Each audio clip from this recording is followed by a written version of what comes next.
Le jour se lève à peine sur Tel Aviv. Et comme à son habitude, Daniel commence sa tournée de ramassage des ordures. Très inquiet face à la pandémie qui se propage. Je suis préoccupé, oui. Dès que je sors de la maison, je mets toutes les protections nécessaires avant d'arriver au travail. Mon collègue et moi respectons au maximum les consignes de sécurité du ministère de la Santé. Et nous avons aussi le matériel nécessaire au travail. On a eu peur au départ, c'est certain, mais on doit continuer en se protégeant au maximum.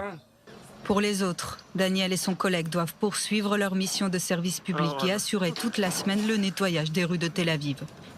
En ces temps de pandémie, une chose a changé. Les attentions se multiplient pour les éboueurs, souvent déconsidérés en temps normal. Beaucoup de citoyens sont aujourd'hui conscients de l'importance de leur tâche.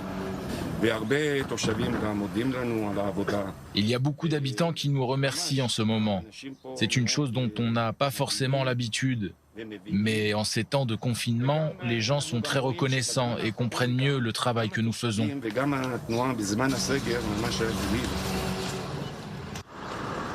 En quelques semaines, Nathalie a dû s'adapter aux conséquences du Covid-19. Hôtesse de caisse en plein cœur de Tel Aviv, elle doit aussi gérer des clients beaucoup plus angoissés. Vous savez, c'est nouveau. On doit à présent gérer des clients qui sont beaucoup plus stressés. Et puis, il y a beaucoup plus de travail. Les gens restent chez eux, ils consomment plus qu'en temps normal. Alors, on essaye de leur fournir le meilleur service possible. Sans oublier la peur qui s'installe, naturellement, en temps de crise sanitaire.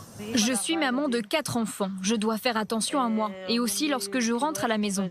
Mes enfants me disent que je ne dois pas aller au travail, mais je ne peux pas faire autrement. Aujourd'hui, nous sommes en première ligne dans cette guerre contre le coronavirus. En première ligne aussi, dans cette guerre contre le coronavirus, il y a Nissim qui gère un pressing pour les particuliers et les entreprises. Mais à cause du confinement imposé en Israël, il doit faire face à une perte d'activité sans précédent. Le coronavirus a tout changé ici. On travaille moins, on a moins de clients et j'ai dû demander à des employés de rester chez eux. J'ai perdu 60% de mon chiffre d'affaires. Malgré le risque, Nissim continue son travail en privilégiant les livraisons. Et à la question de savoir si son métier est d'une nécessité vitale, il a sa propre réponse. Bien sûr, sinon qui va nettoyer le coronavirus ? Face au coronavirus, Daniel, Nissim, Nathalie et tous les autres sont ces héros du quotidien sans qui le pays serait encore plus paralysé.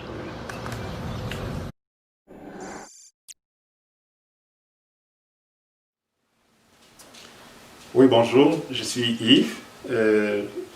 J'avais aimé ou j'avais souhaité qu'on commence par ces petites vidéos qui montrent un peu, qui soulignent le fait que la situation de pandémie que nous connaissons actuellement, la Covid, a une importance significative sur le système de santé, non seulement le système de santé, mais même l'organisation de la société. Donc cette situation a jeté comme un radar, un projecteur sur ce qu'on appelle la première, la deuxième, et même la troisième et quatrième ligne. Aujourd'hui, on s'est rendu compte que ce n'est pas seulement les médecins qui sont, ou ce ne sont pas seulement les médecins qui sont les plus importants pour faire fonctionner notre système de santé. La Covid a montré que des gens qu'on croyait ou qui étaient invisibles jusque-là ont une très grande importance dans le fonctionnement de la société. Les médecins, les chirurgiens, les cardiologues, les pneumologues et tout le reste ne sauraient vraiment pas s'en sortir s'il n'y avait pas à côté le livreur qui leur apporte le matériel, les médicaments dont ils ont besoin. Et comme on l'a vu dans la vidéo, même la dame qui s'occupe de l'épicerie a une très grande importance pour que le système social tienne dans son ensemble. On s'est rendu compte aujourd'hui avec les camionneurs que s'ils n'existaient pas, on mourrait quasiment de faim. La chaîne d'approvisionnement serait rompue. Et des vidéos comme celui que je vous ai montré, il y en a des dizaines. J'en ai regardé pas mal sur Internet. Et dans beaucoup de villes aujourd'hui, durant la première phase, le soir à 18h, les gens ouvraient leurs fenêtres et applaudissaient. Et dans ce cas, on n'applaudissait pas seulement la première ligne, mais on applaudissait la deuxième, la troisième et la quatrième ligne parce qu'on se rendait compte à quel point ces gens sont importants. Au Québec, on les a appelés les anges gardiens, la deuxième ligne, et même ils étaient en première ligne, eux, les anges gardiens. Et on se rend compte à quel point vraiment tout le monde est important. Et le titre de mon message d'aujourd'hui, c'est « Lèvons-nous pour briller ». C'est notre heure.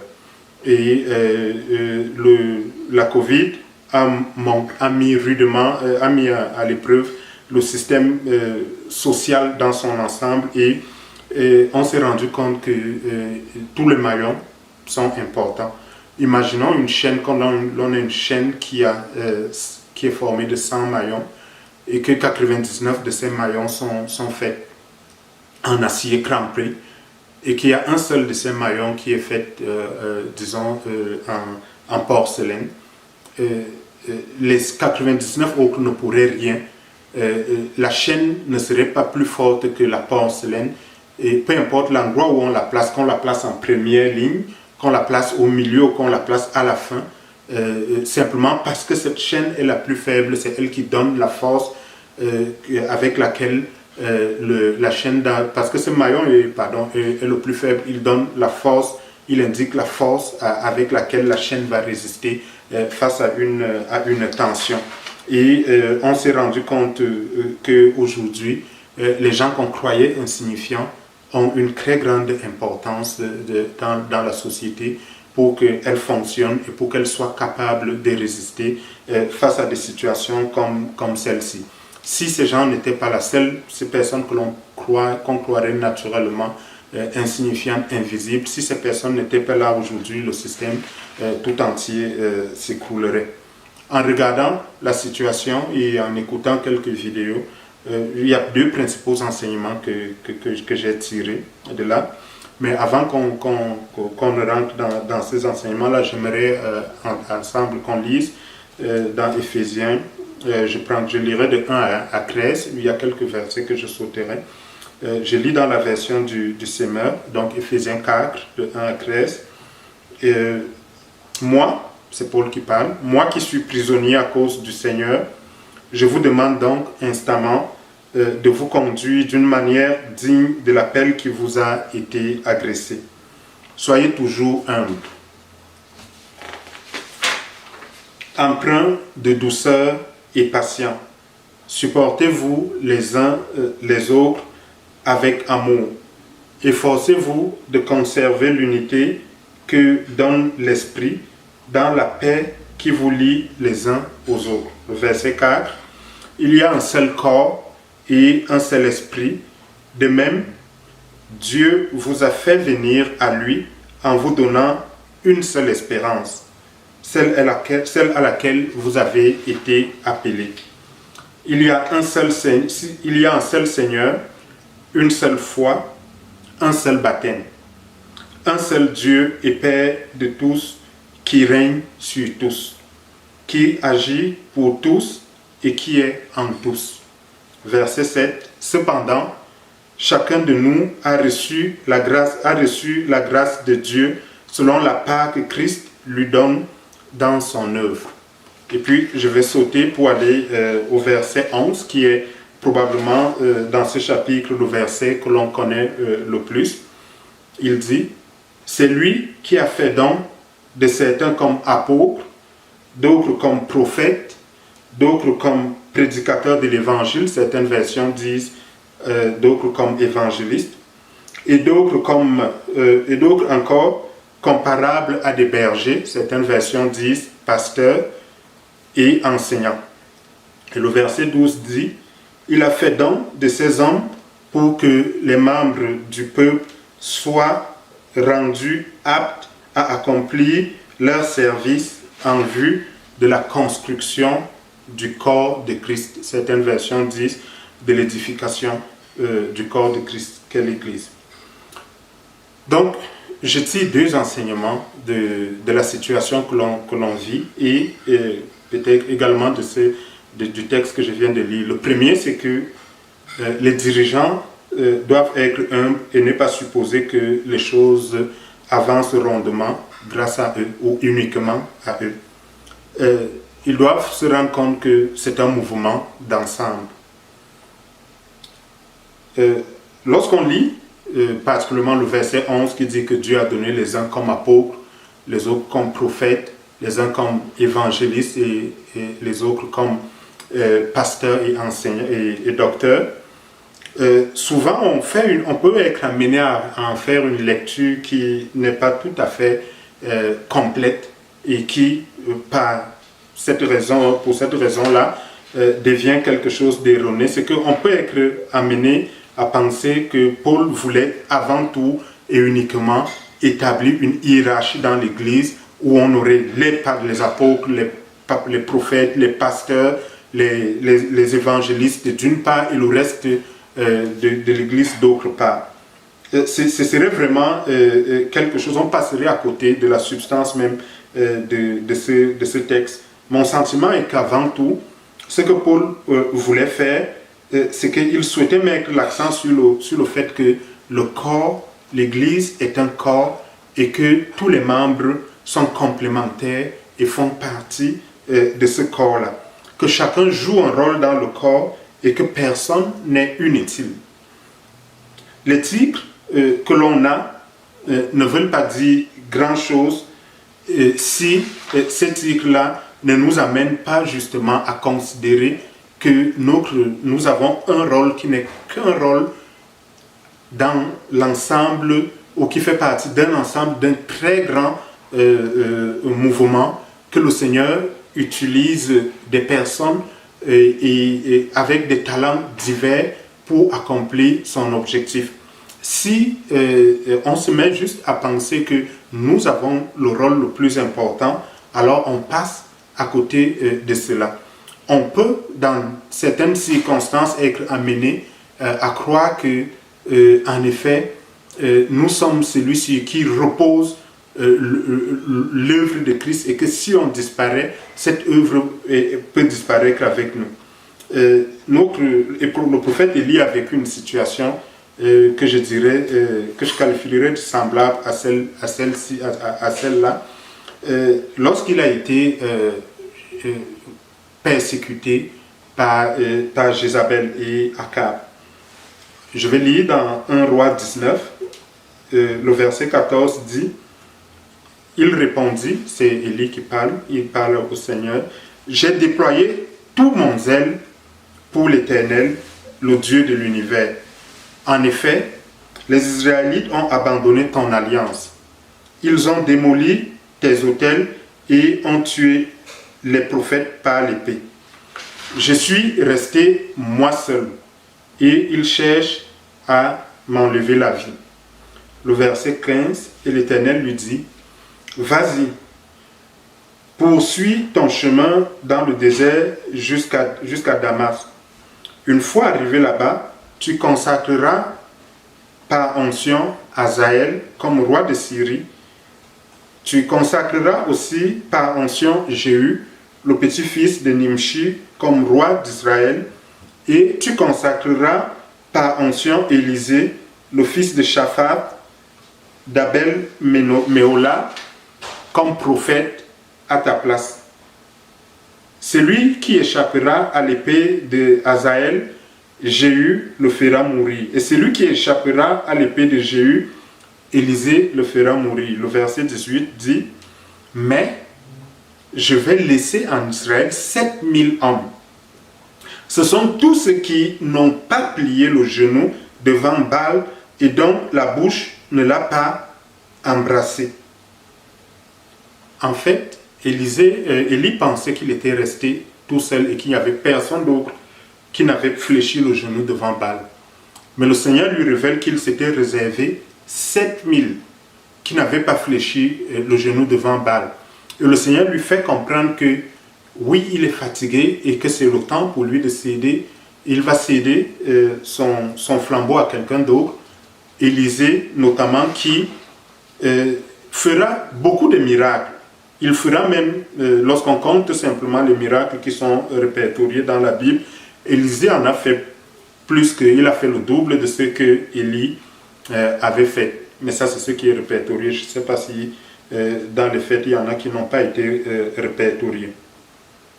Et ça nous fait comprendre que le Seigneur est tout-puissant.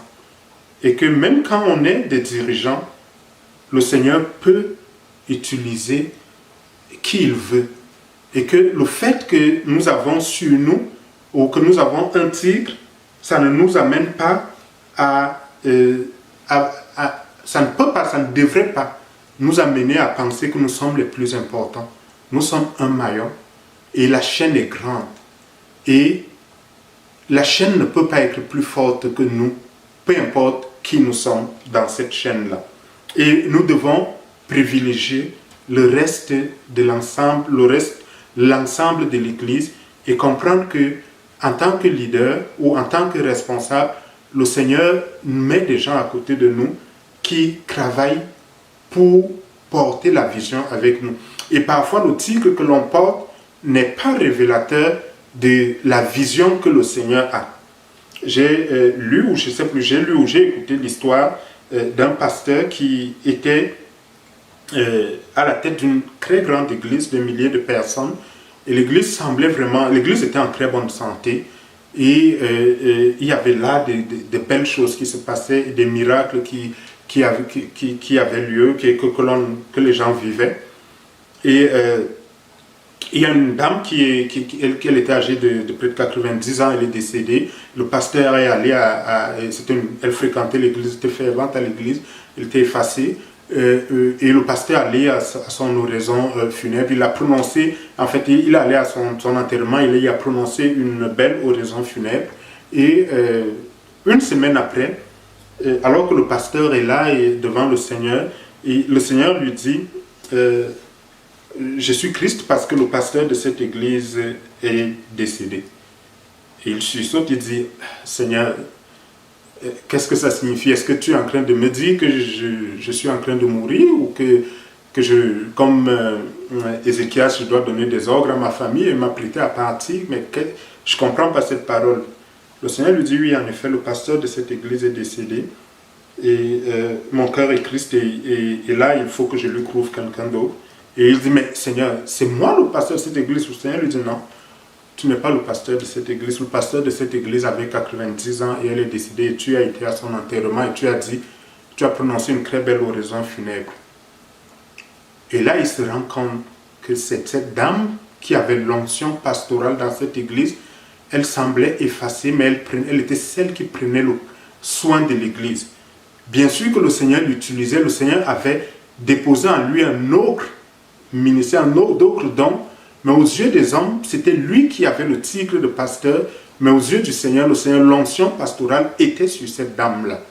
Et en tant que responsable, nous devons justement ne pas perdre de vue que le Seigneur fait don à qui il veut. Il utilise chacune des personnes. Il n'a pas besoin des titres que nous donnons pour utiliser chacune de ces personnes-là. Ça nous ramène, nous les responsables, à une situation d'humilité. Le deuxième enseignement que je tire de ce texte et de l'enseignement et de la situation que l'on traverse en ce moment, c'est que les autres membres de l'Église qui ne font pas partie de l'équipe de direction doivent comprendre qu'ils jouent eux aussi un rôle déterminant. Comme je l'ai dit, la chaîne n'est pas plus forte que le maillon le plus faible de cette chaîne-là.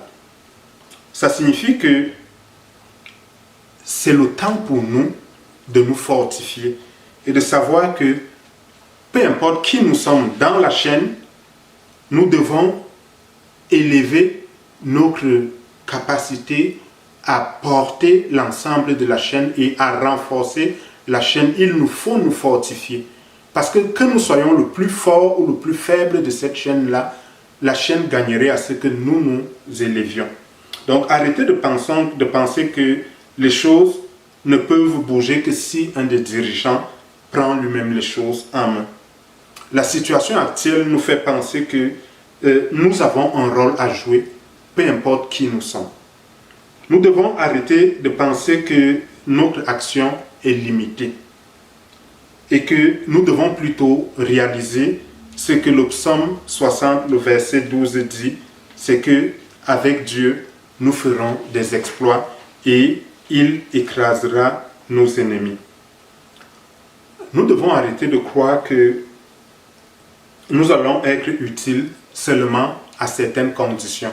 Et ça, en effet, lorsque nous vivons, nous pensons qu'il y a des préalables qu'il nous faut pour être capable de contribuer à l'ensemble. Pour beaucoup, on peut penser que lorsqu'on n'aura plus un certain nombre de problèmes, peut-être financiers, peut-être sociaux, peut-être matériels ou même spirituels, alors on sera capable de contribuer à l'ensemble ou de contribuer à l'œuvre. D'autres encore, on peut se dire que le jour que je n'aurai plus de soucis, alors je serai en mesure, j'aurai la liberté qu'il faut pour contribuer à l'œuvre. Pour d'autres encore, on peut se dire que bon, là j'ai beaucoup d'enfants, mes enfants sont jeunes, ils sont en bas âge, je n'ai pas le temps. Et je me dis, ok, lorsque mes enfants iront au secondaire et que j'aurai plus de temps, je serai capable de contribuer dans l'œuvre. Pour certains encore, on peut se dire, je n'ai vraiment pas d'emploi aujourd'hui, je vais mettre toute mon énergie à trouver un emploi. Et quand j'aurai trouvé un emploi, alors là, je pourrai contribuer à l'œuvre. Pour d'autres encore, on peut se dire que, bon, qui est-ce que je suis? Je ne prends aucune décision ici. Je vais attendre d'être un peu en situation d'autorité pour être capable de contribuer. Certains peuvent se dire que, bon, ma vie de prière, ma vie de sanctification n'est pas suffisamment importante comme celle de tel dirigeant ou de tel autre frère que je connais ou telle autre sœur. Quand j'aurai approché son niveau, alors je serai capable de contribuer. Là, je me bats encore avec un certain nombre de péchés. Je n'arrive pas vraiment encore à prier 5 minutes tous les jours. Il faut d'abord que je sois capable de faire ça avant d'être en mesure de prendre une part dans l'œuvre. Pour d'autres encore, on dit, bon, le Seigneur, depuis j'attends, je prie pour que tu me révèles quel est l'appel que tu as sur ma vie et le jour que tu vas me le révéler, je vais être en mesure de contribuer. Et d'autres encore, on se dit que de toute façon, ce n'est pas ma responsabilité. On a confié la charge à quelqu'un d'autre. Pourquoi ne pas attendre que celui à qui on a confié la charge le fasse? S'il ne le fait pas, bon, peut-être alors je vais regarder et on se dit, ce n'est pas ma responsabilité. Les autres vont se dire que non, moi, personne ne me reconnaît comme étant quelqu'un d'importance et pour cette raison-là, peut-être que je ferais bien simplement de me calmer et de rester tranquille dans mon petit coin. D'autres peuvent encore se dire, ben, d'ailleurs, on ne me salue même pas souvent, on ne me remarque même pas quand je suis là. Et alors, si j'interviens, peut-être que ça va mettre les gens mal à l'aise. Et alors, je ferai mieux simplement de rester tranquille. Certains peuvent être malades et se dire que le jour qu'ils seront guéris, ils seront en mesure de faire de grandes choses. Et d'autres peuvent se dire, je n'ai pas beaucoup de temps. Lorsque j'aurai terminé mes études, je pourrais être capable de faire beaucoup de choses. Je pourrais continuer comme ça et prendre peut-être une journée pour vous citer toutes les raisons qui peuvent nous empêcher d'agir. Mais la réalité est que ce sont des mensonges. Ce sont des mensonges que Satan utilise parce qu'il sait que le jour que toi et moi nous allons nous lever, le jour que nous allons décider d'avancer, nous ferons des exploits avec Dieu. Et il écrasera nos ennemis sous nos pieds. Il sait que notre réalité d'aujourd'hui n'a rien à voir avec ce que la réalité que nous voyons, que nous percevons, n'a généralement rien à voir avec la façon dont le Seigneur nous regarde et avec le don que le Seigneur a déposé en nous. J'aimerais qu'on prenne quelques temps pour regarder ces vidéos, il ne m'est pas long, et je vous reviens après le vidéo. 4 ans, suspendu dans le vide, à son balcon. Frédéric Crotta avec Michel Anglade. Regardez. Une scène à couper le souffle. Hier après-midi, un enfant de 4 ans se retrouve dans le vide, accroché à la rambarde d'un balcon au 4e étage. Tel un super-héros, un homme se lance à l'assaut de la façade à main nue. Athlétique et très agile. Sous les acclamations de la foule, il lui faudra environ 45 secondes pour escalader un à un les étages, prendre l'enfant par le bras et le mettre en sécurité. En bas, la foule reprend son souffle. Pour une raison que l'on ignore, les voisins sur le balcon mitoyen n'ont pas pu agripper l'enfant, mais ils étaient là pour le rassurer. Au lendemain de cet acte héroïque, les voisins sont encore admiratifs. Il y avait du monde partout, ils ont applaudi. Le grimpeur, franchement, il a du courage, hein, ce monsieur-là. Une fois que j'ai entendu les applaudissements et tout, je me suis dit, ouf, l'enfant est sauvé. Là, je me suis mise assise dans le couloir et j'ai limite pleuré parce que c'était vraiment... non, fallait le voir. Le héros, le voici, pris en charge par les pompiers quelques minutes après son exploit. Il s'en tire avec quelques égratignures. Quant à l'enfant, laissé seul dans l'appartement par son père, il sera placé dans une structure d'accueil. Ok, donc l'histoire que nous venons de voir dans l'enregistrement vidéo, c'est l'histoire du jeune Mamadou Gassama. Ce jeune homme que nous avons vu en direct, là en fait, qu'on a vu faire poser un acte vraiment héroïque, il n'était pas sans problème. Ce jeune homme avait beaucoup de problèmes. Il était sans papier en France. Et croyez-moi, la vie d'un sans-papier en France n'est pas une vie facile. Il me souvient qu'en 2006, Alice et moi, nous étions à Paris, en visite là-bas, et on était dans un autobus, dans une banlieue parisienne, et subitement, on a vu des agents de police monter dans l'autobus et commencer à fouiller des gens de façon aléatoire. Et si vous n'avez pas vos papiers, on vous déporte tout de suite, on vous prend. Et si vous êtes noir ou du moins vous avez une apparence qui n'est pas française du tout de suite on vous prend et on vous déporte. Alors ce jeune homme était sous la menace d'être déporté dès qu'un agent de police le remarquerait. Et il aurait pu en effet tomber sur un agent de police n'importe quand. On l'aurait déporté. Il avait beaucoup souffert pour arriver jusqu'à là. Lorsque j'ai lu un peu sa vie, il est passé de son pays, le Mali, il est passé par le Niger, par le désert, par le Burkina, et il est arrivé en Afrique du Nord. Il a traversé le pays, et il a traversé en bateau ou en pirogue. L'été dernier, Alice, les enfants et moi, on était, une fois encore, on était en vacances en France, et j'ai vu une connaissance là-bas qui avait fait ce chemin-là. Elle nous a raconté, c'est un film d'horreur. Probablement qu'il a vu des dizaines de personnes mourir devant ses yeux, ceux qui étaient à la recherche, comme lui, de cette vie meilleure-là en Occident. C'était ce jeune homme, il ne s'est pas dit, j'ai beaucoup trop de problèmes. Je suis sans papier. Et alors je ne vais pas agir. Il ne s'est pas dit, je ne suis même pas pompier. Donc, je n'ai pas de qualification qu'il faut pour aller sauver cet enfant. Il aurait pu également se dire, il y a beaucoup de gens. Probablement qu'il y a quelqu'un là qui va appeler les pompiers ou quelqu'un qui va le faire, qui va monter et qui va aller sauver cet enfant. Il aurait pu également se dire, regarde, ce couple-là qui est déjà en train de parler à l'enfant et qui va probablement l'aider. Et il aurait pu également se dire, quelqu'un a déjà probablement appelé, comme je l'ai dit tantôt, les pompiers. Alors la seule chose qui me reste à faire, c'est de prier que le petit bonhomme, qu'il tienne bon et qu'il tienne ferme jusqu'à l'arrivée des pompiers. Il aurait même pu se dire, en escaladant, là, je peux mourir. Et en essayant de sauver cet enfant, je peux perdre ma vie. Il aurait pu finalement se dire, ma situation est très délicate, il ne faut pas que j'attire l'attention sur moi. Si j'y arrive là et que la police survient, on risque de me déporter vers le Mali. Il ne s'est pas dit tout ça. Il a vu le moment, il a foncé et il a senti que c'était ce qu'il avait à faire. Il s'est levé, il est parti. Là, je vais finir en disant, c'est notre heure de briller.